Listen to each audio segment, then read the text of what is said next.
Hi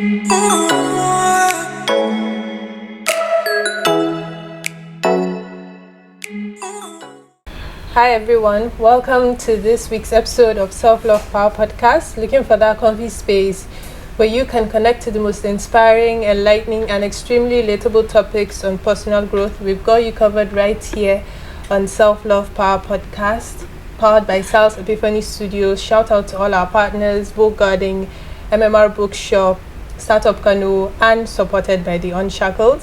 Today I have a therapist, which I believe a lot of Nigerians need, but haven't really come to the point where they understand fully what a therapist can do and how much we need therapists in our lives. And this therapist is actually a special kind of therapist because she is like a marriage counselor, right? Yes. So I have Mariam Hassan Baba, and I'll just let her introduce herself to us.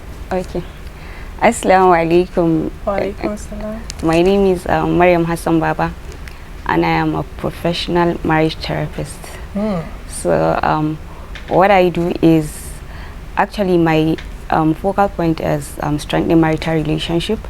So from the onset, I work with couples that are intending to get married, those that haven't gotten married yet. And then after they've gotten married, we continue working to ensure that they have that healthy marital relationship, just to reduce the drastic divorce rates that we have in our society and other social vices that we have in our society. I know we'll be talking about that later. We would. I definitely want to ask a lot of questions, and I know a lot of people, especially young people now in Kano, have a lot of questions about marriage. So first of all, I'm really interested to find out, how did they all start? Where did you grow up? How did you even study therapy? Okay, so yeah, it just started like a joke.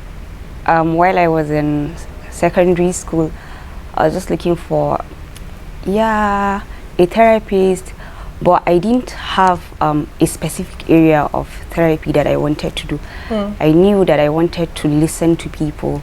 I knew I wanted to offer solutions, but I didn't know it was going to be marriage sort of. I thought I was going to work with kids and all of that. But so I studied guidance and counseling for my first degree at University of Jos. I did my secondary school in Air Force, Ikeja, Lagos. So after my first degree, coming back to the north, looking at the environment, looking at how the married life is, and then the product of the married life, and looking at the training that I have and the experiences that I have, and just looking at the two factors and seeing that if people are actually exposed to these trainings, they could do better. Like it's okay for you not to understand what other ways you could do to ensure that you correct some things in the marriage institution. So I just decided to give it a try and see. I started with just family and friends, not maybe making it a business or whatsoever. But then it was having a lot of impact. And then I decided to go for my master's. I studied guidance and counseling also at Bayero University for my master's. And after that, I did the strengthening marital relationship program with the UNODC. And in fact, it was a life-changing experience. I learned a lot of things. I used those skills in my marriage, and it was beautiful. I knew if everyone could have such experience. The marriage institution can be complicated, but it's not as complicated as it is if you have the right skills. So I just decided, let me throw it out to the public and see how it goes. And alhamdulillah, we've been having a lot of impact with the people that we are working with. Are there like a lot of people coming with cases and you help them solve those cases? Yes, actually we don't solve cases. We equip people with the right tools to solve their cases. What kind of tools? Okay. So it's not like a hammer, whole kind of thing. No, tools like communication techniques, conflict resolution techniques, anger management, all of those things, because you realize that when you're married, these are two separate individuals coming together to coexist as just like a single family, where decisions, everything has to align regardless of the differences. And these differences exist because everyone grew up in a different environment, you know. Everyone grew up with a different value. So it's sort of like a complicated issue to just say that one morning you wake up and then all your values would align, all your decisions would be the same. Like, it can be, but without preparing for those differences, you would have a lot of clash, you know. So in our premarital counseling, what we do is to prepare you, to make you aware that this person that you want to start a life with is different from who you are. And in as much as you solely believe in your values, you solely believe in who you are, your environment, your upbringing and all of that, is the same thing that applies to the other person. So we can't say that one person's values are more important than another person's value. So as you're embarking on this journey, you have to sit down and look at these values that you have. Which ones are we taking with in this journey that we are starting? Which ones are we going to let aside, and then maybe later if we need them we can bring them along? Which ones are we, even though we are not too comfortable, I'm not comfortable but you are comfortable, which one are we going to carry along even though I am not comfortable? You know, learning the skills of compromise, because marriage cannot be successful without compromise. I think that a lot of us young people don't know these things. Yes. You just see somebody, you like the person, you probably say, okay, let's get married, and there is no sit down and talk about how our life should be. This is what I feel. This is what I feel. Yeah, exactly. And then the rate of divorces are like just getting so high. It's really so high. So let's not even talk about a lot of people. Let me just give myself as an example.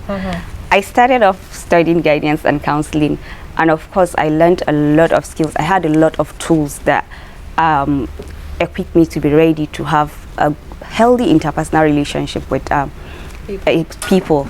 And I got married, and 3 weeks into my marriage I think I was losing my mind. Even with the skills that I had, I think I was losing my mind, cohabiting, you know, with different values, with all the things that I was exposed to, and then having to submit to someone that is not exposed to such kind of skills, you know. So it was a struggle, but then I had to put myself in the position of being a client now, seeking for therapy, you know, learning these skills and then applying them into my own. It's a different thing for you to just know the skills and just be like, communication, conflict resolution, why? And it's a different to really go through those things and apply them. You know, all these things are like easier said, like communicate, but are you in the right frame of mind to communicate? What if someone is not even willing to communicate? What if you're too angry to communicate? You know, these kind of things happen. So I had to submit myself. I had to learn to separate my ego from reality. I had to learn to communicate when I am calmer. And then, you know, all these things I was doing them, and my partner was learning from it, because as couples we influence one another. So it's not enough to say, oh no, my partner is not into therapy, I'm not going to go for therapy, whatnot. Whatever you're bringing into the relationship, your partner is being influenced. If you're coming with aggression, you're coming with, oh, nobody's going to take me for granted, I know my rights, I know all of these things, your partner is emulating all of those things.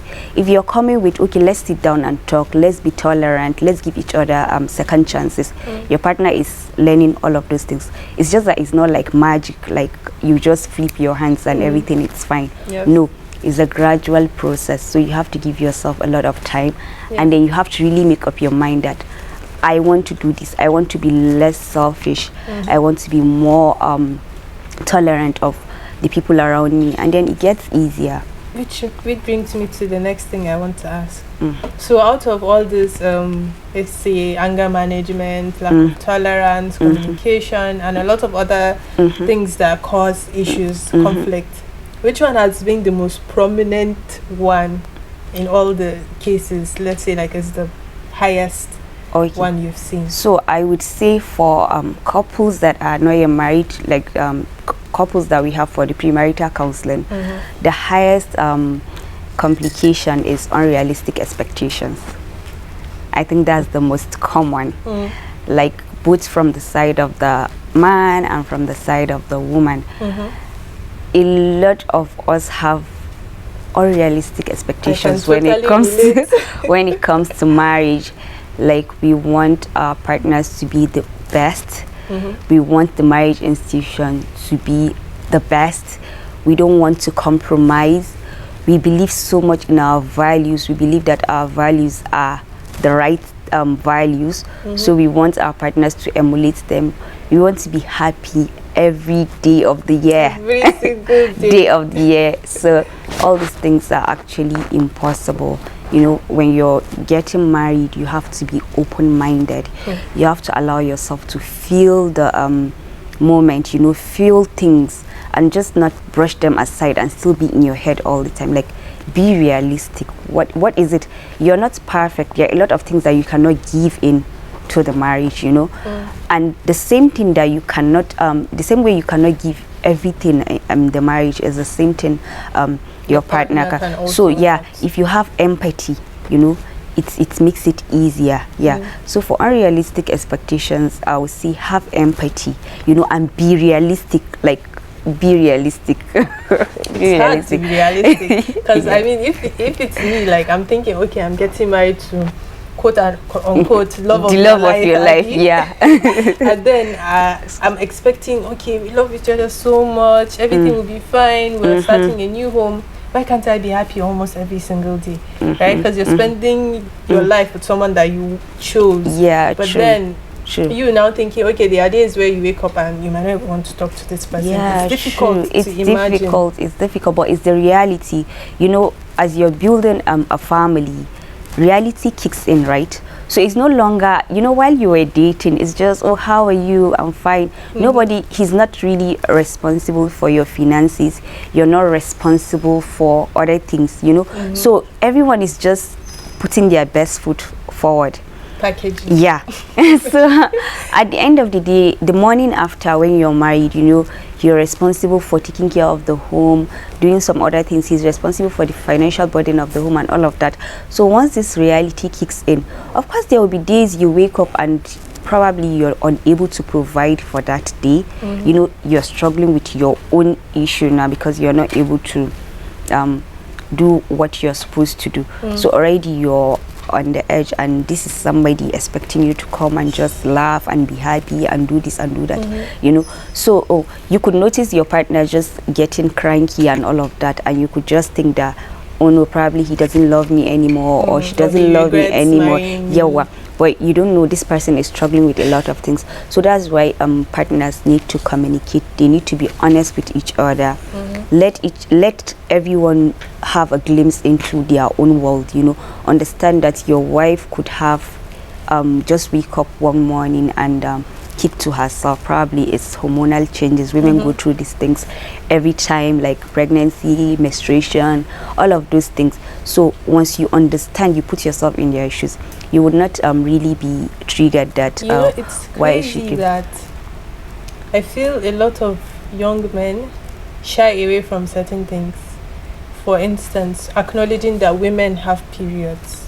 They have a lot of hormonal stuff going on sometimes, and then they don't even acknowledge this or take it into consideration when a woman starts acting out, right? So do you, like, when you have your premarital counseling, actually talk about this kind of things to the man? And also the woman today, might be certain things men go through, right? That we don't know. So the premarital counseling is the therapist is a guide. You know, there are a lot of worksheets, there are a lot of activities, there are a lot of conversations that couples are supposed to be having. So the therapist would open your eyes to these conversations, and you'll be having them. And in this conversation, there are places where you understand that women go through these hormonal changes. You know, there are times when men are needy. You know, you go out, you bow down to everyone outside of the home, and then when you come back home, you need your home to show you that, yeah, the king is back and all of that. So there are a lot of things that without the premarital counseling you would not be exposed to all of those things. So if you do that, you know all these things. You know when women are fragile, when they don't need to talk, when they just want to be themselves. You would have open communication. You have telltale signs that you tell yourself, okay, when you see me doing this, it means that this and this is going on. When you see me doing that, it means this and this and this is going on. So that's basically what you'll be learning, and a lot more during the premarital counseling. Interesting. So when do you think you're starting the premarital? I saw it on your social media. You guys should follow her, by the way. The Northern Therapist. Yes, the Northern the Therapist. number one therapist in the North. I haven't really seen any other person really pushing for this in the North. Okay, right? so I just want to add why we have the name the Northern Therapist. We have so many good therapists out there, but the thing is, these therapists are just your regular therapists. They have no idea what it means to be from the North. You know, they have no idea what our values are, what our ethics are, you know. So the Northern Therapist is designed for the Northern people, for the Northern man, for the Northern woman. The Northern Therapist accommodates our culture, our religion, all of those things, because you could meet a normal therapist outside and you would be like, oh, I have to seek permission from my husband before I go out, and they'll be like, don't do that. Yes, you know, exactly. Don't do that. You don't need anyone's permission.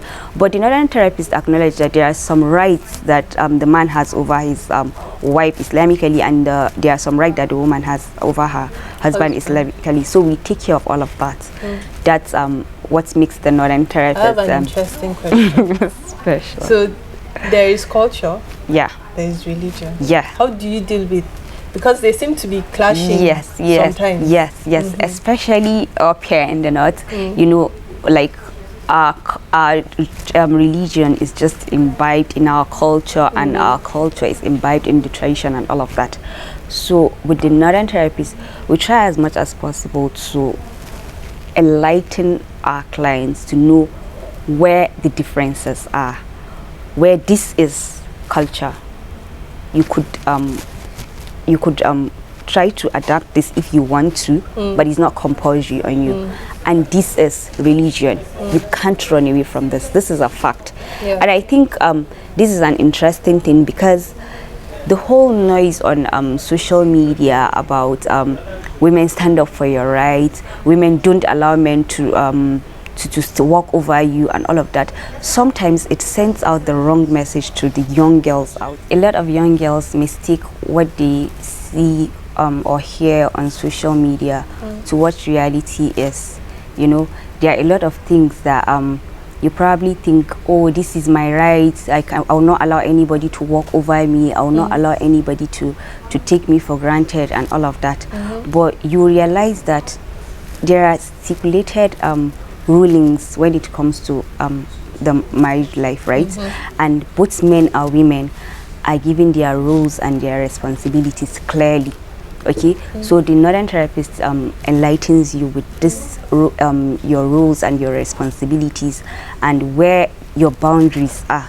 So you don't need to just hear that, oh, I can't allow anybody to walk over me, but know what are your rights and what are your boundaries. Yes. Okay, That's the whole feminist movement thing, right? Okay, initially being a feminist was something different, but now there's like a lot of misconception. Yes. People feel like being a feminist now means that you would say your husband can't tell you what to do. Yes. You can't stay home and cook, and it's like a lot of things changing the whole meaning of what a feminist is. Do you find a lot of clients or a lot of young ladies actually have the problem? Yes, we find a lot of young people having this misconception of what feminism is all about. So we have to do a lot of unlearning, and then knowing what the right thing is, knowing your strength as a woman. You are not inferior as a woman.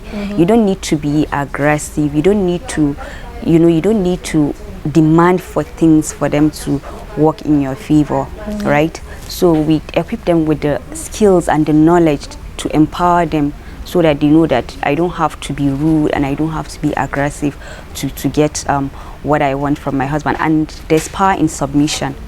There is a lot of power in submission. How? Explain, please. I don't want to spill everything about the Northern therapist here, yeah, right? True. You guys should just go to her page and visit her. Yes, right? yes. So for more information, you should just visit our page. No, it's looking like one of those adverts saying you give half of the information and tell someone to yes, look for but you. there's power in submission. Okay.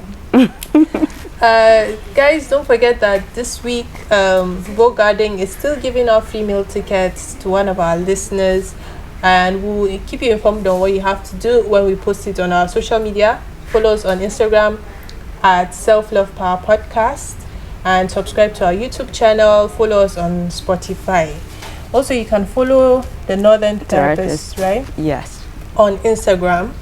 Back to, before we are finished, I have some few questions I have to ask. Okay. So I'm glad that you have noticed that there's a problem, and there's a problem that Northern people have when it comes to marriage, right? And there are actually solutions to these problems. It's not like nobody can do anything about it, and you're actually doing that. But there are two things I have to ask. First of all, what challenges have you had in growing your brand, right? And secondly, a lot of, let's say, people have stereotypes about going to therapy. You feel like if I go to therapy, it means that I am broken, or I don't know, it feels like a weakness. So how do you deal with that? Okay, first and foremost, major challenge, like you said, is people don't believe in therapy. They see it as something that is for someone that has a mental challenge or someone that is mentally unstable. But the thing is, in this part of the world, with the way our culture is, therapy is the way out. Honestly, you can't have it any other way. Therapy is the way out. So what we do is we create a lot of awareness, and that's what we are still doing to people. And then we have our clients now recommending it to other people. When they do this therapy, they realize that, oh no, this is not even that bad. This is not even something for someone that it's crazy. This is just, at any point of your life, you could be stuck, you could lack motivation. This is a normal, everyday challenge for everybody. So what do you do when you're stuck? Do you just stop what you're doing? Do you complain to everyone around you? And our culture does not encourage us to share our problems, mind you. Yeah. So when you keep all these problems to yourself, that's what makes you bitter. That's what makes you angry. Yes. That's what makes you unmotivated. And that is why our society is the way it is. You walk into a family, evening times, family time, when you're supposed to see the man, the wife, the kids bonding, and then you see the wife sulking at the corner, the husband grumbling at the corner, or even out there with his friends, grumbling and just whiling away time because he doesn't want to come and see that setting that he has. The kids, trying to find a way to entertain themselves, and this throws our kids out there into the society. That's a lot of psychological. Because when you're home, where your peace is, where you're supposed to get everything that you need, love, attention. When you don't have all of those things at home, you look for them outside. And outside is not safe for anyone's child, because outside your child could be exposed to drug abuse. Your child could be in a lot of things. So that's why we have the strengthening marital relationship. This is for people that are already married. You're already married, you didn't have the premarital counseling, fine. But now that you're married, the daily challenges that you have in your marriage, what do you do about them? Do you learn better ways to communicate? Do you learn better ways to repair the damages that you guys have done to each other? Or do you just keep to yourself? Because the regular Northern home, there's little or no connection between the husband and the wife. So these children grow up in this environment where there is no communication, where there is no empathy, you know, where there are no healthy ways of living, and they learn these things, and then when they grow up, they get married and they apply the same thing. So if we really want to break the channel, then equip ourselves with knowledge of how to navigate the marital life. Could do the Strength in Marital Relationship program with us, premarital counseling, individual therapy. You're going through a hard time as an individual, and you don't want this hard time that you're going through to affect how you interrelate with your spouse at home, you know, with people at your workplace, with people in the market, with people outside while you're driving. Go for individual therapy. Are you saying me now? Even though, let's say, just say as a single person or someone who is not married, I can just come and talk about my life issues and just of course, clear my head. Yes, of course. Wow, I did. Yes, of course. We have the individual therapy. Individual therapy is for anyone. Just you're going through something and you need to talk. It's available for you. I think I have to come. Like I didn't You're know. welcome. You're welcome. You have a decision to make and you're thinking of what to do. You don't want to involve any other person. You want an objective opinion. You're welcome. You're going through a bad phase, a bad breakup, exam anxiety, drug problem, all of those things. You're free to come for individual therapy. Mashallah, thank you so much. And I feel like a lot of people have gotten clarity about the whole therapy, the whole thing about therapy, people feeling like it's not for them, right? And I'm really glad that you're doing something like this in the North. We actually really need it. Yeah, so before we finish, one last question. It's a signature question we ask all our guests. Okay. So the name of this podcast is Self-Love Power Podcast. Okay. This is because we feel like self-love and power are really important things in life. Of course. So, if you had to choose one, which one would you choose and why? Self, love, or power? I think I'll choose love. I think I'll choose love. You know, because what is love? Love is selflessness. Love is empathy. Love is tolerance. Love is giving away, you know, giving out, being there for somebody. And once you're somebody that has love in your heart, it gets you power. Once you have love, you love yourself, you know. So at the end of the day, when you have love, I think you have it all. Oh, wow. Love. Thank you so much, Mariam, for coming. Thank I you really love so much talking for to having you. me. You guys should follow her on Instagram at The Northern Therapist. Yeah, or you could visit our website, www.thenortherntherapist.com. Yes. Bye, guys.